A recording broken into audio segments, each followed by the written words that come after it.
Now, peas can be a little tricky to know when to harvest, and that's because you have to know what type of pea you have.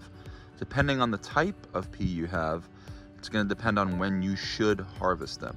And for sugar snap peas like I have here, I'm going to kind of show you a couple of different examples. So this one I would say is probably a little overripe, to be honest.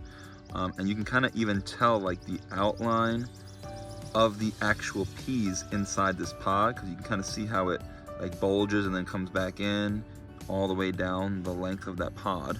So I would say this one's probably even a little bit overripe. This one right here, that's a little bit higher up the chute, is probably at prime time harvest stage, because the peas inside are not fully formed yet. And I found that for sugar snap peas at least, this is the stage you probably want to harvest at. This tends to be when they're the sweetest, when those peas are just starting to swell on the inside of this pod.